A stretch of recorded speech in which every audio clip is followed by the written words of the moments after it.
Hi, welcome back everybody to my mom's recipe box. Today we have a really hearty and easy meal to make. My mom made them often and they are meatball subs. Now the meatball sub used to be my very favorite sub at Subway, but since we went vegetarian, you know, don't order the meatball sub at Subway anymore. But good news guys, because Beyond Meat is now making meatballs. These are plant-based meatballs. And we are going to make my mom's meatball sub today with these meatless meatballs, okay? So the first thing you want to do is get your oven preheated to 375 degrees. And then we are going to bake the meatballs for about 15 minutes, okay? And then we're going to cook them in some sauce. And then we're going to put them together in a fabulous meatball sub, okay? So the first thing I want to do with my hands that I just washed is I want to take these meatballs and I've thawed them in the refrigerator. And we're just going to put them on a cookie sheet that's lined with parchment paper, okay? Okay, and forgive me if I have to occasionally tell our 14-week-old puppy not to jump or chase the cat. Both things she is doing right now, actually. Okay. Sorry, guys. Sorry. Okay, so here's 12 meatballs on a piece of parchment paper, and we are going to put them in the oven for 15 minutes, and I'm going to fix this meatball.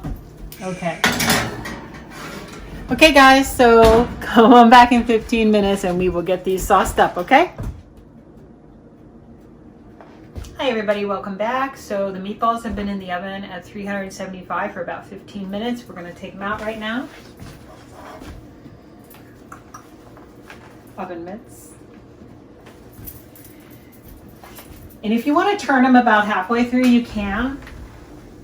I often forget to do this, so you can say, do as I say, not as I do, something like that. So we're going to put them right there to cool for a minute, and then we're going to put our sauce together.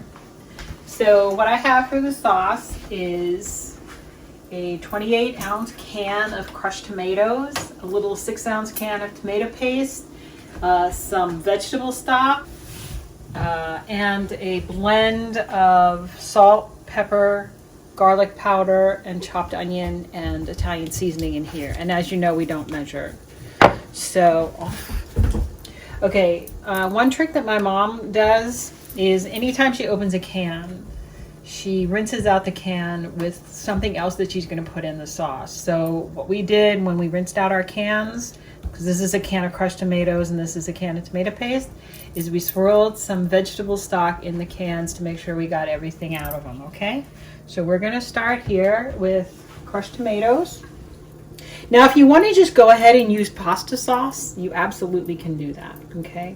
So we're going to get those in there, and then we're going to put a little swirl of vegetable stock in here, because we don't want to waste the crushed tomatoes, right? Okay, so let's put that in there. And then we're going to turn this on about medium, okay? So medium high. That's good. And then we're going to add the 6-ounce can of tomato paste. Get that in there. Stir that in just to give a little more tomato flavor and thicken the sauce up a little bit. Ruby off. Good girl. Okay. Jeez. We're going to take our spices again. Salt and pepper, chopped dried tomato, garlic powder, and Italian seasoning. Okay? And again, you know we don't measure. So whatever you like, that's what you use. That goes in there. We'll give that a stir. Okay. Now I don't want the sauce to be super thick because the meatballs are going to cook in it and it's going to cook down.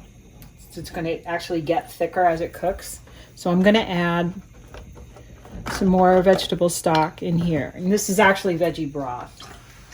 Okay, so we're just going to put that in. Again, I'm not measuring. Maybe altogether about a cup, I would say. And then we're going to give that a stir. Okay. Beat those. Okay, and then what I'm gonna do is I'm just gonna take our meatballs and put them in the sauce, just like this. See how nicely they just come right off the parchment? It's so easy. If you guys don't have parchment paper in your kitchen, put this on pause, go to the store, and get yourself some. You will not regret it. Okay, so those are in. And give them a stir.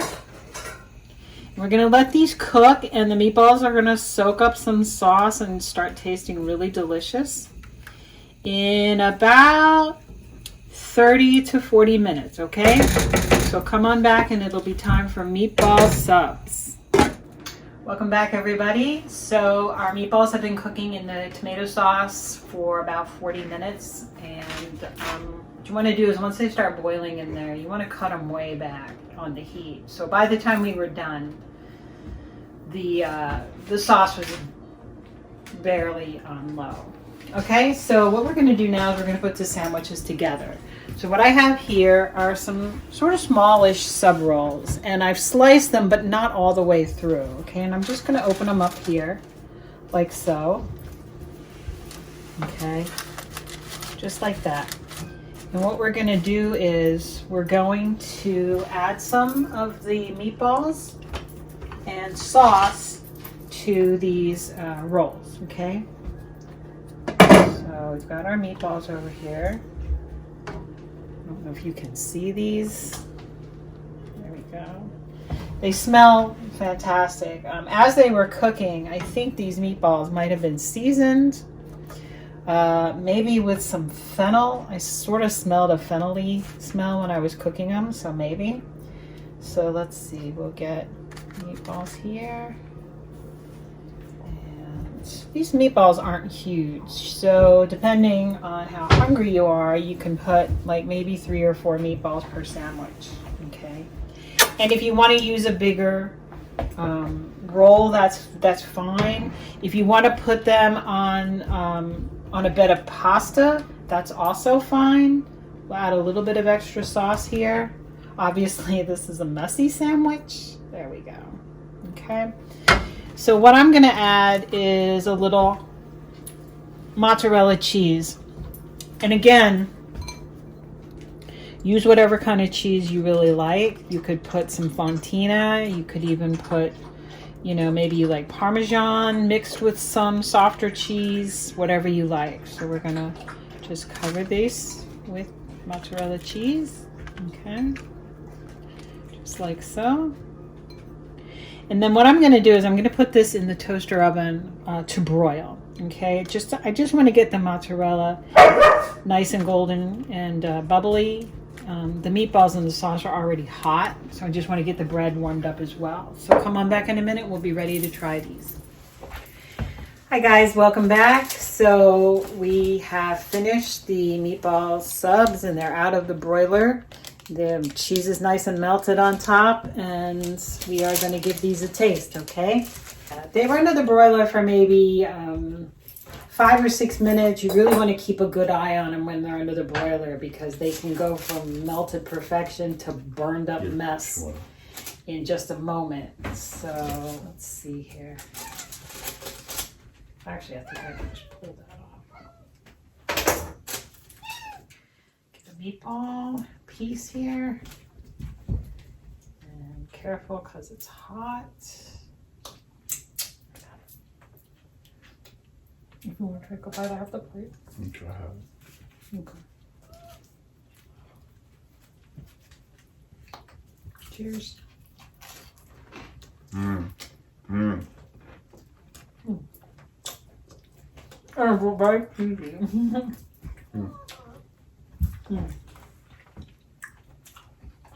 That's a good meatball. Good meatballs. I would never know that was plant-based. The texture is perfect. It tastes like a meatball. It feels like a meatball. It's nicely seasoned. That is really, really good. Very good. I would never miss the Subway meatball sub ever again. Guys, if you want to give a plant-based meatball sub a try, Beyond Meat. I can't recommend this enough. This is an A+. But I will warn you, if you're an old school vegetarian, like my friend Linda, this really tastes like meat. So Too much. It's almost like a warning. This really tastes like a meatball sub. And if you've gone a long time without meat and you've lost your taste for it, I probably wouldn't recommend this. But even if you're a meat eater, this is really, really good. This is a good meatball. This isn't just a good imitation meatball. This is a good meatball. Try Okay, guys? I recommend it. Try it. Let me know what you think. And we will see you next week on my mom's recipe box. In the meantime, like, subscribe, hit Stay that safe. bell for notifications. Stay safe. Stay dry. It's raining cats and dogs today. In the kitchen, too. We love you, and we hope to see you again soon on my mom's recipe box. Goodbye. Bye-bye.